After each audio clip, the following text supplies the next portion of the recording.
एक बार अमन नाम का एक लड़का एक कंपनी में मैनेजर की पोस्ट पर ज्वाइन करता है। कंपनी का डायरेक्टर खुद अमन को न्यू ज्वाइनिंग करने के उपलक्ष्य में बधाई देता है और अमन को उसका केबिन दिखाता है।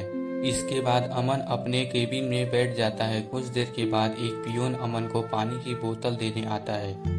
वह अमन को पानी की बोतल देते समय कहता है कि लो बेटा, पानी की बोतल।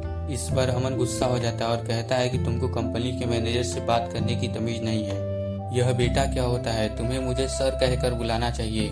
कुछ देर के बाद कंपनी का डायरेक्टर सभी को मीटिंग के लिए बुलाता है, जिसमें अमन भी आता है। मीटिंग रूम में डायरेक्टर सभी को कहता है कि आप सभी ने employ of the week, employ of the month या एम्प्लॉय ऑफ द ईयर तो सुना होगा, लेकिन आज मैं best employ of the year का अवार्ड देने वाला हूँ।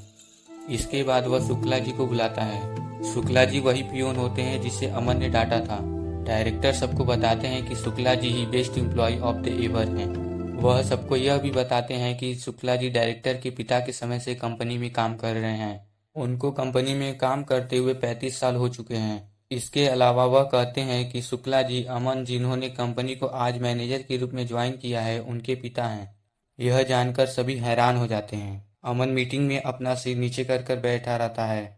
इसके बाद डायरेक्टर अमन को कहते हैं कि आपको अपने पिता पर तो जरूर गर्व होगा। इस पर शुक्ला जी भावुक होते हुए कहते हैं कि इसको गर्व चाहे हो या ना हो, लेकिन मुझे अपने बेटे अमन पर पूरा गर्व है। डायरेक्टर कहते हैं कि इतने साल बड़ी ईमानदारी और मेहनत के साथ काम करने के कारण कंपनी ने निर्णय किया है कि कंपनी के कुछ शेयर शुक्ला जी को दिए जाएंगे। वह शुक्ला जी को शेयर देते हुए कहते हैं कि इन शेयरों के दाम अभी 10 करोड़ हैं। यह जानकर अमन बहुत हैरान हो जाता है। डायरेक्टर शुक्ला जी को कहते हैं कि आप भी आज से कंपनी के पार्टनर हैं और यह सभी मीटिंग में जो बैठे हैं वह आपके एम्प्लॉय हैं। दरअसल डायरेक्टर ने अमन की केबिन से बाहर जाते हुए अमन और शुक्ला जी के बीच की बातें सुन ली थी। अमन नहीं चाहता था कि किसी को भी यह पता लगे कि वह शुक्ला जी का बेटा है। केबिन में अपने पिता को रिजाइन करने के लिए कह रहा था, लेकिन शुक्ला जी इसके लिए तैयार नहीं थे।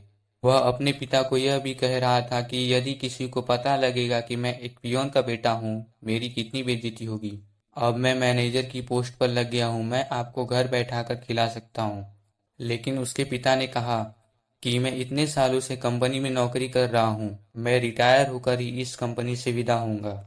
एक पिता जिसने सारी उम्र काम करके अपने पुत्र को मैनेजर बनाया, वही बेटा आज अपने पिता को पियोन कहकर उसकी बेइज्जती करता है।